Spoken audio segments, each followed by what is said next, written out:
Sleeves here, Senior Pickleball Report, powered by TNC Network. Let's get it going.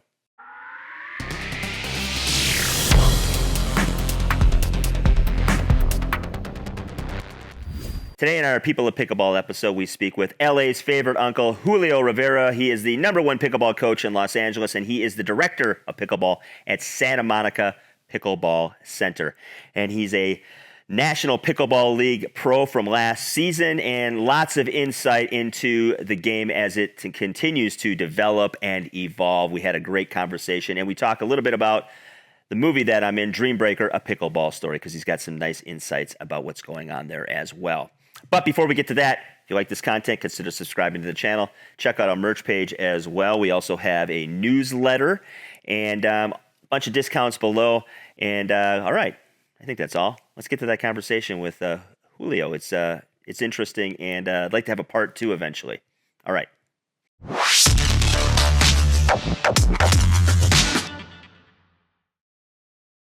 Here we are with Julio Rivera. He is LA's favorite uncle and #1 pickleball coach. Welcome to the Senior Pickleball Report, Julio. Thank you, Mike. It's nice to be here.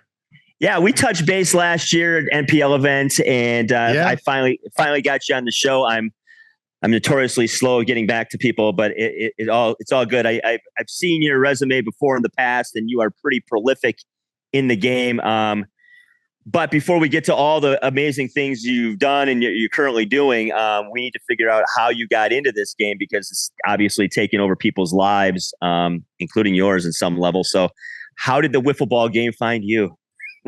I think that's a great question. I love to ask that question of everybody. So origin story is always the best, especially with pickleball being that it's so, new. It's not new. It's not new, but it's kind of new. So I guess, people call me an early adapter, but I don't think I'm an early adapter. If you start in 2018, mid to late 2018, you're not really an early adapter. I think, just after, the tournament scene started to going, getting ramped up. I think 2016 US Open and Nationals, they were already starting to, become something. But I do take credit for being there then. And it's a lot of fun, because a lot, as you know, has happened, in a very small period of time. It's really, really odd, the world, the pickle world that I come from. So my story is I started with 2 friends, 2 current pros right now. We lived here in LA, and we were all 3 of us are high-level tennis players, and we used to play weekly. We had a group of players, and we rotated a bunch of play, and it was just tennis. We became really good friends, and we kind of did a lot of other things together, dinners, vacations, you know how it goes. It's community. So we built our small community of tennis players. And while we were looking to do other things, we stumbled into paddle tennis, or what people call pop tennis. I think the origin is somewhere in Venice. They have I've seen it played on Venice Beach, right? Those courts there. Yeah. Right. So the origination, I believe, is from Venice. I could be wrong. So somebody out there fact check me. I know they play it in small different pockets. It's a caged mini tennis court. Yeah. It's so much fun. Half of the mystique is being there in Venice. You're right next to Muscle Beach. That's right. There's music playing. There's all kinds of things in the air. Yes. It's just a vibe. Yeah. So my friends and I, we became addicted to paddle. We started playing paddle after we would play tennis. Right. One sunny day, a friend of ours asked our friend Jesse, said, "Hey Jesse, you can make money playing pickleball." And then we all looked at each other like, "Oh, really?" We've always wanted to do something, wanted to be competitive. We still are very competitive with each other. Paddle only offered 1 or 2 tournaments a year. and Okay. that really wasn't doing it. At this point in 2018, there were a good handful of tournaments. I believe there was the Lakes, there was the Nationals, there was US Open, there was TOC. Yeah, tournament champions. Yeah. Right. I believe there was Tommy Wong. Yeah. So there were like these tournaments that were going on already established, and I believe like Kyle Yates, Simone, Ben was playing. You know, he was just playing. I think he started in 16 or 17. I'm not sure, but we already knew about Ben. Yeah. I'm trying to think of the other pros that were playing. A litany of other guys. Joey Farias and the likes. The OGs. The OGs. Right. Yeah. So that was that time. So we jumped into it immediately because we were high-level tennis players. We had some success. The game translates. You still have to learn the nuance, but it generally translates. You know, ball perception, depth perception, hand-eye, all of the above. So you start like anyone else. You show up to a rec park. We showed up to Memorial Park. There were four tennis courts that the ambassador had control of 3 tennis courts. Okay. And he, with a couple of other volunteers, would every morning would line up with painter's tape courts, and there was temp nets and lines, and there were 12 pickleball courts in total.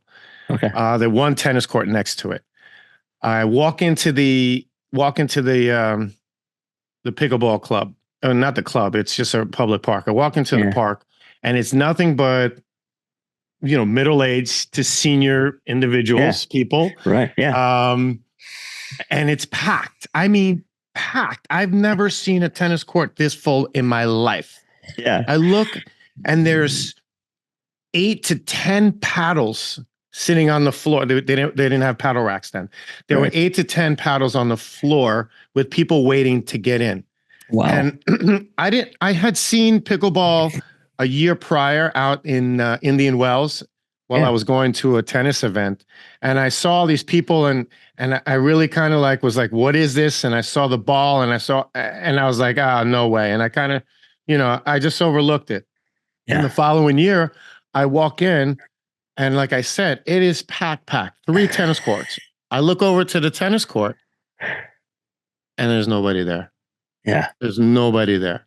Yeah. And I could see a tumbleweed just like, to me, that was like huge for me, because, I've been coaching tennis for a few years now. And I was wondering where tennis was going to go. Yeah. And I started, and I can feel it slowing down myself. And not that tennis is dead, and I love tennis. No. And I played tennis for over 40 years, and I'm a solid tennis player, and I will continue to play tennis. So I'm not shitting on tennis. Right. I'm just saying it was just something like, wow. And I'm just stating the facts. This is what I saw. This is what I see in my neighborhood. I saw nobody really playing tennis. This is pre-COVID. Yeah. Is that sort of an emotional a little bit, because you've been involved in the sport for so long? Did you kind of go, was it sort of a bummer to see the court it's just kind of empty and things slowing down? Well, I mean, yes and no, because, I believe things have to evolve. And I think, you have to just keep, getting bigger and better and doing different things. Right. I also think that tennis, in some ways, it has its format, and that's it. It's, it hasn't really evolved from anything. Yeah. So, nowadays people are, looking to be stimulated, and they want to see things moving. And so, I didn't feel bad, but what I did feel is like, holy cow, there's a whole nother world out here. Right. I couldn't believe it. And for me, I was like, wow, look at this. This is amazing. So I went out to the court. And, started playing, and they had the designated courts, the 3-0, the 2, just the same way in tennis, you do your ratings. So the ambassador, who knew we were coming, he ushered us over to the 4-5 court, and we started playing. And that was it. It was just like instant. You just started playing this and you're like, wow, this is pretty cool. And I remember, like, this is still 2018. People weren't really driving the ball much, but that's all I knew. I'm a tennis player. I don't know anything else. So, I'm playing that, that banger pickleball, which everybody's playing now, by the way. Right. Even the pros. Okay. Yeah. Paddles. Yeah. That's a whole nother conversation we could talk about. Right. But I go and I drive my first ball and I hit a winner in the back corner, Yeah. And they were torn between like nice shot and being appalled that I actually drove the ball. So the guy was like, we don't do that here. And I'm like, do what? It works. Hit the ball over. Yeah. I'm like, meanwhile, this is when like Pickleball 2 had a lot of awkward looking players. Yeah. Guys that held the paddles a little differently, not ping pong, but even a little bit different. And, the Rob Cassidy look a little bit more, maybe. Yeah, a little Rob Cassidy, the Jeff Warnicks, love Rob. Rob's one of my favorite lefties in the world, and he knows that. But the guys that kind of hold the paddle a little different, they play a little, what I call awkward, but it's more like unconventional pickle, right. You're just not used to it. Coming from a tennis background, you see an angle and you see someone approach the ball in a way that doesn't make sense, but yet it comes over. You're just like, what the hell, So, you start to learn and then you learn that you're like, oh, this is cool. I can be good at this. So once that happened, that was it. The gloves came off and, there was, paddle started to go away. I still have tennis in my life, but, pickle just kind of took over. I could tell you, in all honesty, I don't even know if this is a good admission, but I can tell you probably from 2020, I hadn't taken a day off of pickle for about 4 years, maybe 3.5 years. I think I played pickleball, some sort of drilling, teaching, playing, competing.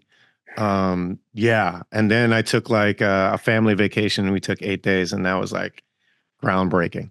I didn't bring my paddle. Good for you. I went to Puerto Rico for 8 days. I didn't bring my paddle and got a bunch of phone. I didn't even know that, I didn't know people knew me on the island. Yeah. And people were inviting me to come play pickleball. And I was like, no paddle, no shoes, but that's what it does. The game would just kind of, grabs you and it's just a lot of fun. And it, and it's not just a competition. It's like the new family that you're afforded, Yeah, absolutely. The community. And I think everybody's always in search of a community. And pickleball kind of gives that to you. Everybody's just out there to have a good time. Most everybody's out there to have a good time. And that was it. That started the journey. The journey started. I said, okay, well, if I'm going to do this, I want to be good. I want to be really good. I want to be the authority. I want to be one of the best. Yeah. And so then I started doing the things that you do, to become great. I mean, how many Kobe videos have you seen? How many Michael Jordan videos have you seen? It's how many, Andre Agassi, stories and books you read.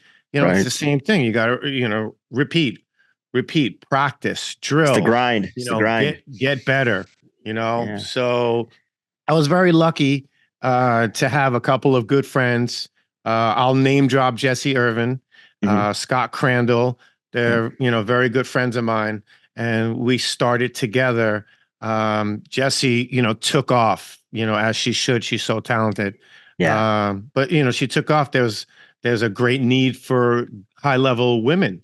Yeah. So once the word was out that there's a high level woman out, then it's like vultures, the vultures start circling. Yeah. She got to start playing with Jeff Warnick for a while. And so that kind of meant that we all got to play with Jeff Warnick and crew. And that's just amazing. A lot of it's documented on my Instagram, but it's been a fascinating journey we met so many people, Jesse and Scott, went off way more than I did and just, Yeah. really got entrenched in it and was, very good early. Yeah. And that's what you have to do. You've got to get in and break in early, or it's really hard to get partners. Yeah, It's absolutely. very Obviously, hard. because the depth just keeps adding year after year, actually day Yeah, after day, because people keep yeah, finding this game and yeah, whatever, if they're high level this or that. And some people just have a knack for it. I think what's cool about your story is you are, like you mentioned, you're sort of on that edge of when the pro game really started to get going, and a bunch of us COVID people came in, and to us that seems like in pickleball years, like the 1920s. It's yeah, like, yeah, but it's yeah. like 8 years ago total. Yeah, I know. It's not, yeah, yeah, it's crazy, right? Yeah, but that's Yeah. what's cool about it, and that's what I think. I went to Venice Beach for the first time in 1981, and I remember watching, Yeah. with the pop tennis or whatever they're Yeah, calling it. yeah, it's like And pop so, paddle now or and something. It's so when got I got a into bunch of names. pickleball, I Yeah. thought to myself, because it was 1981. It's just 40 years later. I was like, was that the game I was watching? And then I like looked it up and I'm like, oh no, but it's because it felt so similar. I'm like, the court's small, they're hitting a ball, and it was not tennis. And I was like, maybe that's the game I remember. But then my wife reminded me that when she taught PE 20 years ago, she used to teach pickleball because she could get the kids to actually keep the ball in play Yeah. instead of It hitting it makes sense. correct over the fence. But for you, obviously, this has been a whirlwind journey over the last 6-7 years. I mean, now, you're director of pickleball. Yeah. Yeah, I at know. Like, Santa Barbara Pickleball Center. So yeah. talk about That's like, Santa Monica. yeah, exactly. Santa Monica Pickleball Center. That's right. Santa Monica, man. Wrong beach. Yeah, exactly. And then you've obviously worked with some high profile people, actresses, musicians. Like, your life has become sort of celebrity like in this world. I mean, you go to Puerto Rico, people know you're there. So talk about a little bit about that journey and the surrealness of, like, all of a sudden I'm running a facility. I'm going to be part of a facility. I'm going to own a facility. I'm going to coach these people. I'm playing pro pickleball over 50. Talk about some of those things. Well, that's all happening all at one time. Right. So it's just kind of whirlwind, Yeah. Look, life throws you things and you've got to catch them and go with them. You can't just say, oh, well, I don't have time for this. I don't have time for that. At least that's the way I think, Right. they're not always going to be knocking on the door, and there's not always opportunity. I saw an opportunity in pickleball beyond just rec play. I saw, because, tennis became my business. Mm-hmm. It was the way I was earning money, working with high-end clientele. Mm-hmm. I already had a model in mind. And I said, this could be something that will bring longevity to me. Because, as you know, tennis is very physical.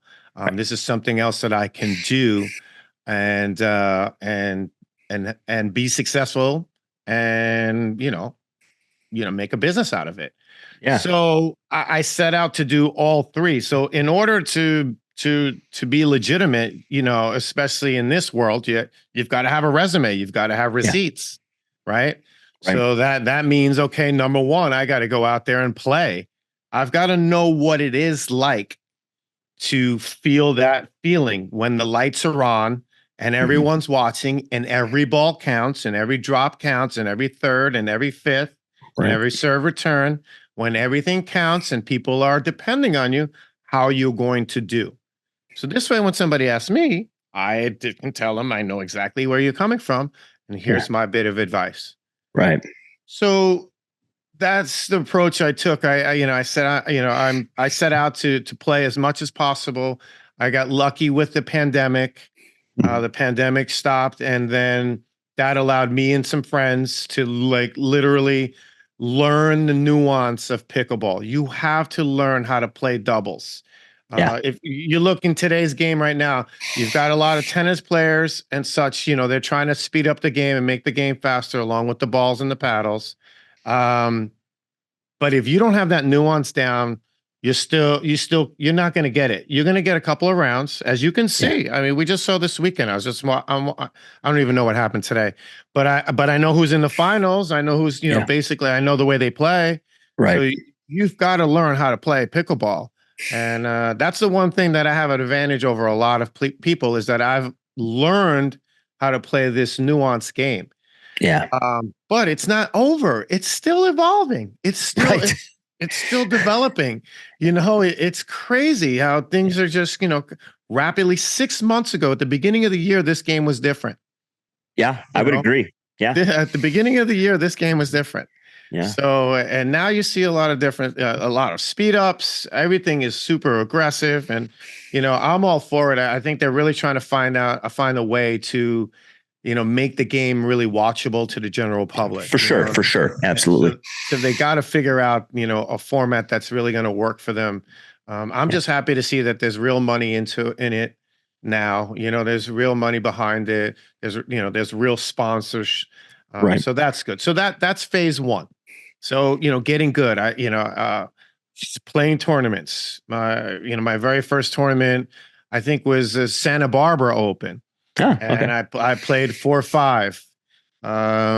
Lost to we lost to Gabe Joseph and Scott Crandall. You take your beatings, you go home, you learn, you keep drilling. Yeah. And you start playing. That was a 4-5 tournament. Okay. So I'm like, I got to win a 4-5 before I go to 5-0. Yeah. So go to fast forward to the Plaza in Las Vegas. That's where they were playing pickleball on the roof. Go to I remember seeing shots of it. Yeah. So total blast, a lot of fun. Play that, win that. Actually losing the finals of that one. Come back in the fall, win that. So then that's it. I'm done with 4-5. So then the next battle is, okay, let's, start playing 5-0s. So I pick up Natalie Bagby along the way.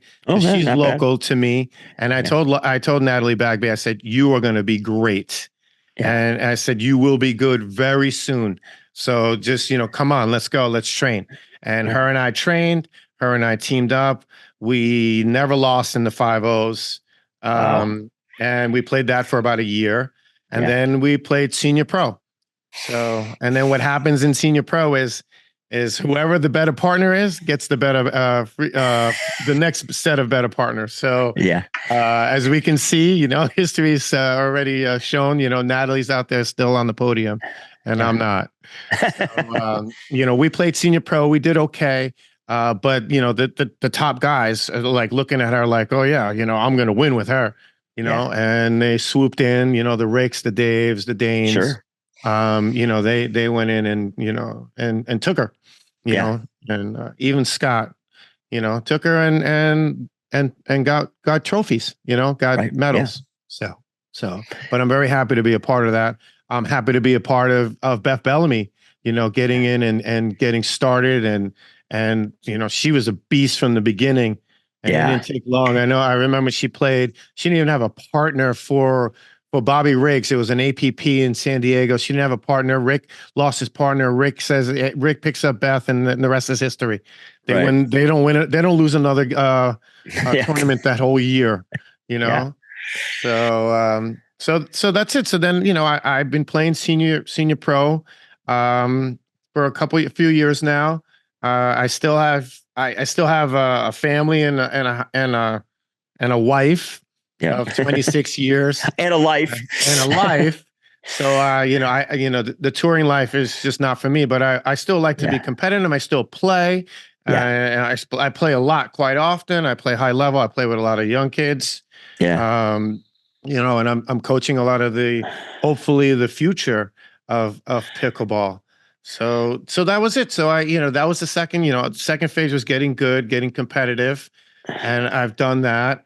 And the third phase for me was, the business side of it was Santa Monica Pickleball. I live in Santa Monica. I've been here since 2006. Like I said, I've been part of this community, part of the tennis community since I arrived. Yeah. One of my good friends and my business partner, John Nieder, he started, he's a Duke coach. He coached tennis at Duke, and he came out to California to coach a a litany of high level players, some pros, and he was head of a program out here in the Palisades. He and I met. We were really cool with each other. I was more of a tennis player before I was teaching at the time. Yeah. And then in 2010, I went off. I basically had a Jerry Maguire moment and kind of quit my job.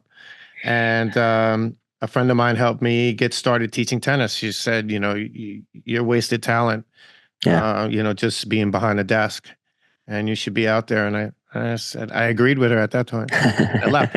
And at the same time, my buddy John, he had splintered off and he went to start the Santa Monica Tennis Center, which was one tennis court. And he set out to be the best with one tennis court around. And well, almost 13 years later, he was still out there thriving. He figured out programming. He figured out the right amount of people to be on the courts and how to fill the courts, and he started a small retail part of it. So 2019, I already started thinking about like, wow, like I need to start getting on the move with this and maybe get going with a facility. Right. And the facility that we have now, Santa Monica Pickleball, was the perfect facility for me. I was like, oh man, John, I'm like, you have the perfect facility. It's one tennis court. It can be turned into 4 pickleball courts. And then that's it. It's a jewel.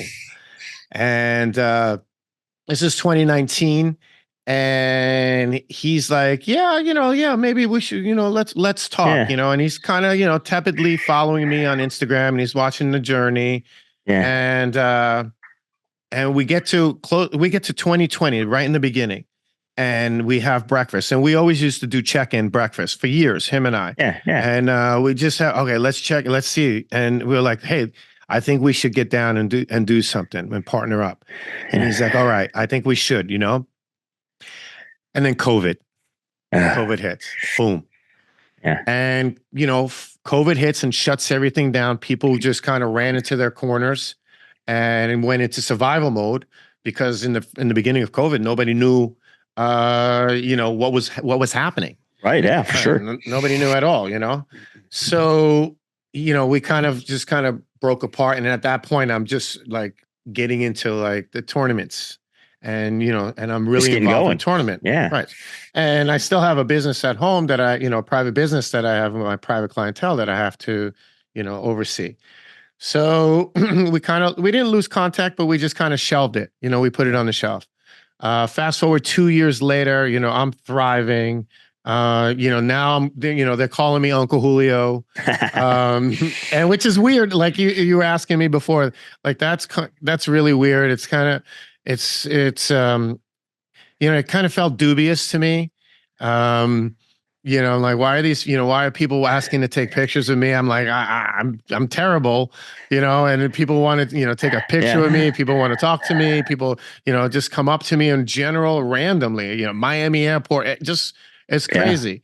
So, it was kind of awkward, but it was kind of cool too, and, it was fun. It was fun to see like my kids or my daughter roll her eyes for the first person just randomly. But then like after it happened a few times, she was like, holy cow, this is, she put a little respect on me then after that, So, 2022, John and I, start talking, and he's like, man, I don't know, pickleball. He's like, yeah, it looks really good. Like, he's like, you really believe in it? And I said to him, come to Memorial, which is the local park at Santa Monica, which, like I said, it's 100 to 200 people in a day easily, in the morning. Right. I'm like, just come find me. And, I'm over there at Memorial, and I'm just doing I call it community service. I'm just playing in some rec games. Yeah. And I'm like, just find me. And he walks into the gate. There's only one way in, one way out. He walks in, I see him. He can't find me. I let him sit there for about 10 minutes. He cannot find me. There's so many people there. Yeah. So I run up to him, and I'm like, yo, pick your mouth up off the ground.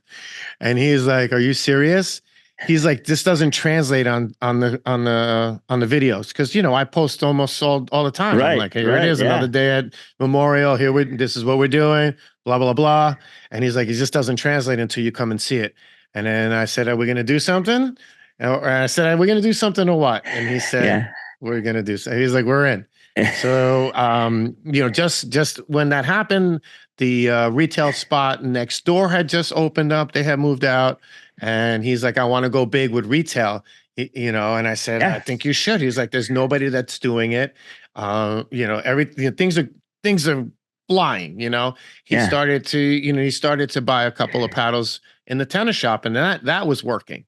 So he's like, I have a vision. I want to just blow this thing open. And I said, all right, we just have to make this thing like a big wall and make sure people just, every time they walk in, they just go, wow. A wall of paddles. A wall of paddles, man. And that's what we have, man. We have the wow factor, man. I'm leaving in an hour to go over there. I'd show you, but I could always send you some photos. Yeah, we can put them in here. You could always follow Coach Julio or Santa Monica Pickleball. That's right. And but we have we have every freaking paddle that you can think of. I mean, there's a few outliers that we don't carry. Yeah. And we're anchored by some of the big brands. Yeah. That are out there. And we like I said, we just wowed the whole community. So people come from far and near. We have people from all over the world that come in specifically to see the shop, to see the courts. We started with a combination of tennis and pickleball, because we just couldn't throw people out in the street. And we needed to figure out like programming and see how things were going to work. So we started working around the tennis because we were, John already had proven tennis going. And, listen, the handwriting was on the wall. I told him, I said, it's not 4X, it's more like 10X, Yeah. And he's like, I hear you. And I'm telling you, man, we opened up, we were selling. This is when the Invicta Pro was just came out. Tyson was just had the mohawk, and he was really on top of it right then. And people were coming in and buying 4 of them at a clip. Wow. So we put a little mini court inside the shop. So we have a dink court. So like, look, you need to feel things. You need to with a paddle's a very personal thing. And I understand, I understand the online, but you need to feel it, No, I agree. We demo every paddle, every paddle you can demo. We have a, we have a thriving demo business, and that comes off the price of, of what you purchase. Right. And that's it. Yeah. So, we've done very well. We're very happy, with where we've come. Fast forward, we no longer have tennis. It's just dedicated, beautiful pickleball courts. Just like Bobby Riggs went all pickleball. Well, absolutely. I mean, I remember I saw the evolution. I remember just Bobby Riggs having mostly tennis courts. Then it was like 8 pickleball courts, and then 12 pickleball courts, and 16. Then when I went to a tournament, there was 1 tennis court. There, and then the rest was pickleball. And now they've turned it into a beautiful facility. Yeah, absolutely. Really nice. Yeah. So obviously, this evolution. We're still in the very early stages of, at least of what I would call the modern version of the game. Obviously, it's been around since the mid '60s. And PE departments and YMCA's carried it for a very long time and kept it, actually in the minds of a lot of people, because I still come across people that hadn't played the game in 25 years. Like, I played this in PE, and they remember this game, and now they like, oh my God, it's huge. So, that being said, we talked before we came on the air. There's a brand new pickleball documentary out called, Dream Breaker, a pickleball story. Yeah. Which I'm in. So self-plug. I didn't even know that. That was great. So thank you. But over 2 years, I spent sort of commenting on the pro pickleball scene, and and you've lived it, and you've met all these people, and you've met the people who were at the very beginning of the pro game, and then you see the film, and obviously, and you've been involved with MLP as a coach with the Squeeze. what was going through your head? Because I know when I was watching it, and I had been involved in it at a different level than you because you lived it. I was in it where I was watching it since 2021 constantly, and then to see it on screen, I was like, I was somewhat like, what is happening? Like, because, there's so much money being thrown at this sport right now. There are so many players to be, and by the way, it's not an easy story to tell. There's so many moving parts. You did a great job, man. I'm telling you, you are a storyteller, man. Thank you. And it ended, the film ended with it still going on, as we all know. Right. It would have probably been better as a docu-series, but that's another story. So talk about, like, when you watch this film and you see this, like, what are some of your reactions? Because a lot of these people, probably a lot of little inside things that we all don't know. The personalities a little better. First of all, like, what did you think of seeing that on film for, like, the rest of the world to kind of eventually see it once it lands where it lands? Well, I could say this, like, for about, I don't know, maybe about 30 to 40 people, they're really going to be like, wow, this is pretty cool. In the sense, like, because they're all in it. Yeah. But it's kind of like a reunion video, It's kind of just, and then you're like, oh my God, I forgot all about that. And I forgot all about her or him. Yeah. So there's going to be a bunch of people going to be like, oh my God, it's just like, but I mean, I thought it was a fascinating tell. And I said, again, on the record, I thought you did a fantastic job, and you definitely made the movie. There were definitely some stars. Ryan Sherry was a star. Ryan Sherry is a star. Yeah. But Ryan Sherry is a star. And this documentary actually shows that, he had his hand in a lot of the beginnings of connecting. He wasn't out there like painting lines and, but he was out there connecting these people, to make this a legitimate sport, and that's where he needs his recognition. But I remember I was at the very first PPA in Mesa. I was there with Gabriel Joseph, and he was just kind of up and coming, and Ben was the man. Ben was beating Kyle Yates at this point, so it was like Ben. So it was Kyle, then Ben, then it was Ben, then Kyle, and I remember how much, like, we were so excited to have, Gabe there, and we were like, Gabe, if you have your chance against Kyle, you got to take it. And he beat Kyle in 3. It was like the best thing. And I remember watching Ben over in the corner, and he was watching Gabe, because Gabe was like the new kid that came on, he was looking, but he handled Gabe no problem. Yeah. It still continues. Yeah. But that was the beginning of that, Matt and Lucy were, on the top. Yeah. Adam Stone was playing, Adam Stone, who we all hear on the, even Dave Fleming was playing. These people that you listen to, they were playing. So like that very first tournament was super cool. And like, that was like the journey. And then from then on, like, every time you go to a pro practice, it's you're hearing the discussion of the business of pickleball, and they definitely have some insight that I have to keep with me. Sure. But you guys in the movie did a fantastic job of kind of chronicling, like, what was going on. When I love, there was a few scenes I loved. I love the war room scene. I don't want to ruin it for that was people. Really cool. That was really great. And I just love the way that Ashley Underwood just kind of like just flipped the story back and forth, and the way you kind of jumped in and was telling the story was just fantastic, dude. I love it. And I love the yurt, man. And we got to do something about maybe making those courts a little nicer, and then I'll come out. Exactly. No kidding. The world's worst pickleball course. I mean, the yurt is probably what got me the gig ultimately. I remember I took a meeting with Ashley and some people, and I was in the yurt, and they go, "Are you in the yurt?" And I said, "Yeah." And I turned my phone around and I did this, like, and then I came back, and they're all like, "Oh." So I think it was a contrast. I think ultimately what it was. You have these billionaires and all these celebrities talking about throwing money in this game, and then let's cut to the hippies sitting in a tent Oh, awesome. It's so good. Playing his But bass and smoking yeah, a pipe. yeah. Yeah, it's so good. It was so wholesome. And you know what? That you kind of bring the roots of pickleball back, because what's happening is, and you'll hear it like a lot of the bloggers, they talk about big pickle now, They right? do. That's the They new do. term, right? Exactly. And it's getting like that, man. And Yeah. I don't want to see that happen either. And Yeah. when I played the tournaments in the beginning, like you play a tournament, whether pro or amateur, you would still play afterwards. You go and slap paddles and then go find rec games to go and play, and that doesn't happen anymore.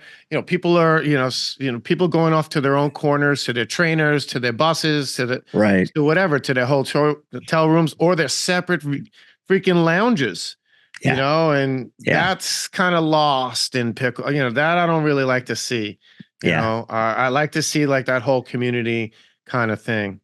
Yeah, and that's kind of what happens. I played beach volleyball for years, and in the Yeah. beginning, we were sitting, we were all around championship court with our coolers and our beach chairs, Right. and then 10 years later, we were sectioned off in bleacher seats 20 yards from the actual court, and it was just a different thing and a different vibe. I'm a little saddened that I sort of missed what you got to see a little bit, in that era of 2018 and somewhere in there, because it would have reminded me of what was going on back when I was playing, volleyball in the late 80s, early 90s. And I love that vibe in that community. Right. I think what we do see a little bit of that is still at the senior pro level, because y'all just really sort of, you got a pretty cool community, whether you're playing the senior pro tour, the APP, NPL, or a PPA event. If you follow Instagram or all the socials like I do, you guys are playing really high level ball. But at the end of the day, you're hanging out and you're chilling and you know each other and you're having a good time. And I think that's the part I really enjoy about covering at least senior pros. Dude, that was a great segue. I'm going to steal that. We got to hang out more. Definitely. Yeah, listen, NPL senior pickleball. There is a world and it exists and it's very good. And the thing I think about pickleball, especially with seniors and the senior pros, everyone has a body of work. Everyone has a body of work. And you're right about the community. It's still a tighter knit community. Definitely in all aspects. I know in APP, I played Miami Open in the beginning of the year. Yeah. And it was one of my best tournaments. It really, really, really was. It really, the community was really great. Ken does a great job. Yeah. He takes care of the pros. And, that was one of the things I hated about some of the, I'm not even going to go into bashing people, but I don't, I didn't like playing some of the tournaments because you're taking my pro money, but you don't make me feel like a pro. Yeah. Right. I think that's the biggest thing. Being treated like a professional is a big deal. And I've got to see that up close a few times, which is really cool because you're right. People have a body of work, not only in pickleball, but in their lives. Yeah. They've been high-end professionals, have achieved amazing things. Yes. And and to be treated in a way that you're appreciative of them to obviously contribute to whatever organization that you're trying to establish. So that's what I was enjoying. So and that's listen, that was the big thing with NPL and is unfortunately I just couldn't play this year. It just couldn't work for me. I could tell you that last year I had a fantastic time. It was the best format that I had played in a long time. There was so much camaraderie. There was great competition. And I got treated like a professional. Yeah, that's the biggest thing, I think. And that feeling, really went a long way. Yeah. It just does, because you are a professional. Yes. You should rightly be treated as one because that's what you are. just saying, so kudos to, Beth Bellamy, kudos to Rick and Michael for putting the league together. I support the league and hopefully maybe in the future, I can get back into playing. I think I'm still good enough. You're good enough. I got to get down by you so I can get good enough. Definitely, you're more than welcome to come. We have a lot of, we're just lucky to be in an area where a lot of people are passing through also, so they want to come and check it out. And we're always, God, there's so many players that that come through here right now. Most recently, Roscoe Bellamy, who's the move. He's been playing with us, and now he plays more out by his house out in the valley. He's a beast. And he's a beast. He's always been a beast. I've known him since he was about 8 or 9 years old. Yeah. I've always been a big fan of his. So when he went to UCLA, I was really, really, really happy for him. Yeah. And he was on the top of his game, So I really hope that it could happen for him here. He's young enough, and he has the talent, and he has the IQ. And he's got the genetics, so hopefully, we'll see. How do you drop a ball in the kitchen on a guy that's that long and athletic? It's very hard, man. Just expect it's coming back, especially with these paddles, man. Yeah, crazy. No kidding.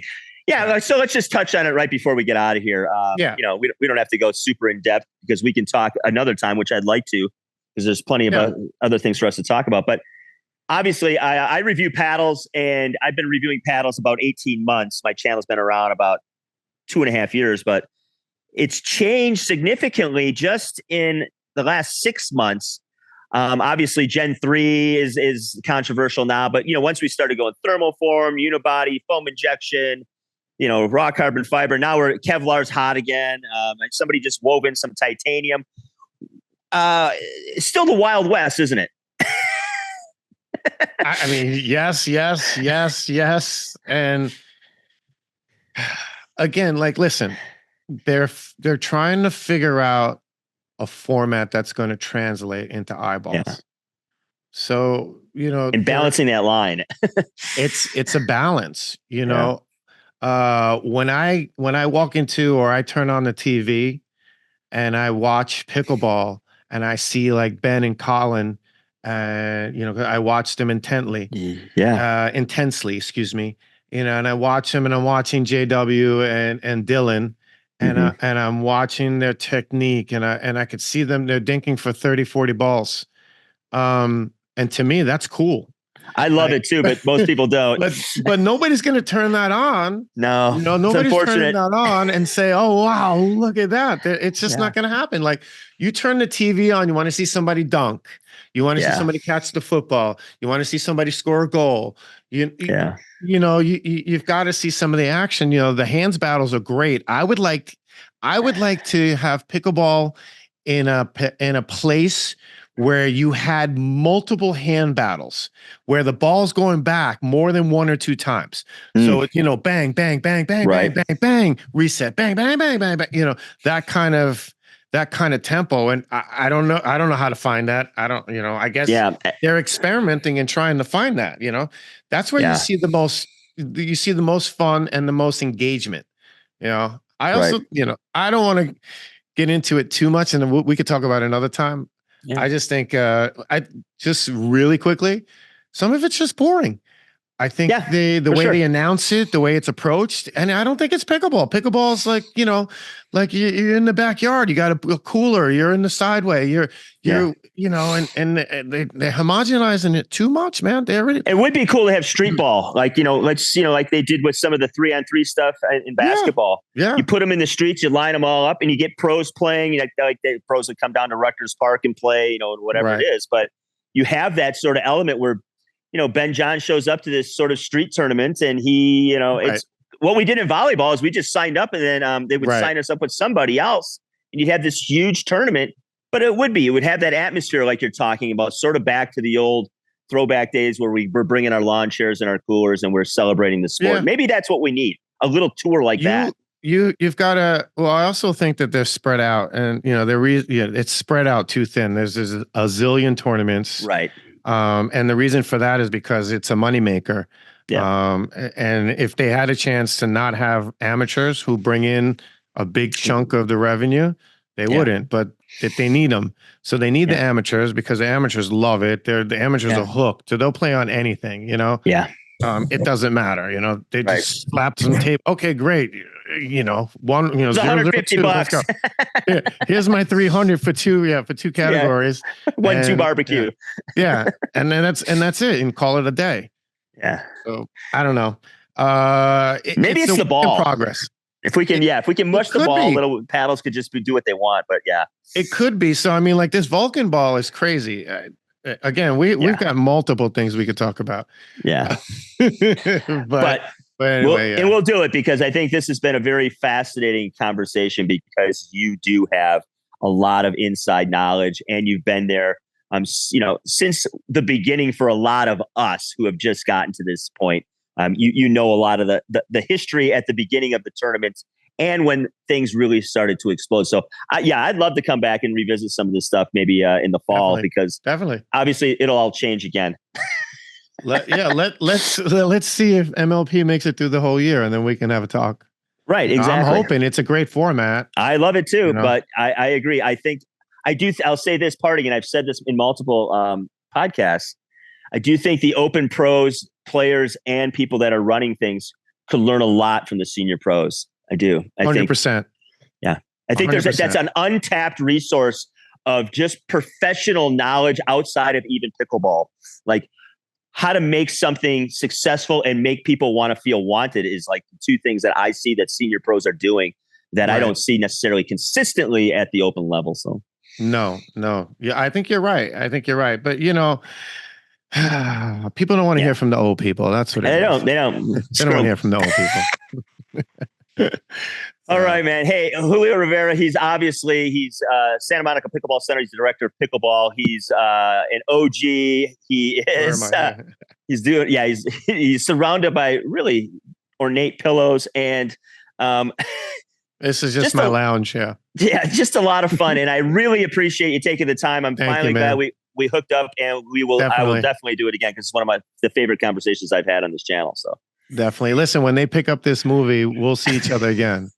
All right? That's right. And maybe me, you, and Ashley can go have coffee and talk about Definitely. We'll bring Sam, Doug, Wes, and the rest of the gang. The whole crew. All right. All right, Julio. I appreciate it, man. All right, man. Take care, man. Thank you. Hope you enjoyed our conversation with Julio. I think we will get back to this in the fall because there's a lot to talk about with paddles and balls and the pro game and the amateur game all continuing to evolve and develop. All right, folks, you know what to do at the end of the day. Let's pickle.